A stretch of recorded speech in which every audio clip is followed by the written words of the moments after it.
For or against, a scene in Manchester Police Court. John 3 verse 17. I tell you, I didn't steal it.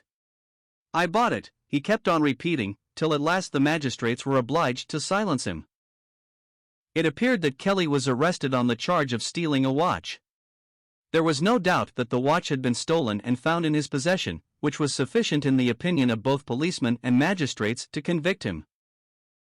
Just as the magistrates had apparently arrived at their decision what to do with Kelly, I stepped into the witness box to be sworn in. What do you want? Asked the magistrate. I want to give evidence in this case, sir. The moment Kelly heard that, he turned on me in a rage. Don't listen to him.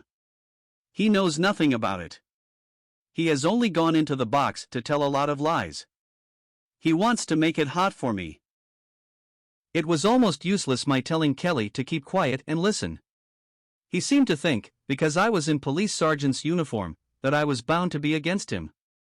At last the magistrates got him to keep quiet and told me to proceed. I said, some weeks ago I was on duty escorting 2 prisoners by train to Strangeways jail. I sat on one side of the compartment, while the 2 prisoners sat on the other, recounting their experiences as they usually do. I heard one say to the other, I did old Kelly the other day. How was that? Asked his companion. I sold him a watch for 30 shillings that wasn't worth a crown.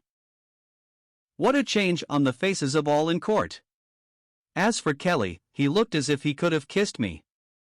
Of course, he got off, for he was proved innocent in spite of all the circumstantial evidence against him. The little bit of evidence I gave for him more than counterbalanced all that was against him. However, if he had had his way, he would never have known what was in my heart towards him. That is just the way some men treat God. They will not listen to him, because they think he is against them, whereas he is for them. For God sent not his Son into the world to condemn the world, but that the world through him might be saved. John 3 verse 17. Kelly was innocent, but God's heart can be righteously gracious towards a guilty man, and let the guilty man go free.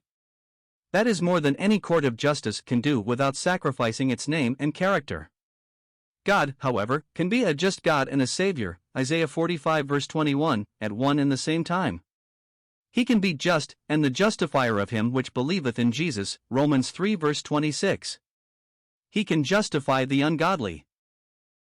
God, who might seem to be against man, loves man, and now the great question is this, how can God righteously let the man go free when he himself has proved him guilty? The only answer is, by substitution. In the cross we see God's love to the sinner displayed in the gift of his Son. He was the only one who was capable of being the substitute for the sinner, because he alone was without sin.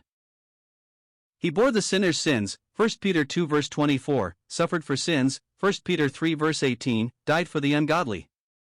Romans 5 verse 6.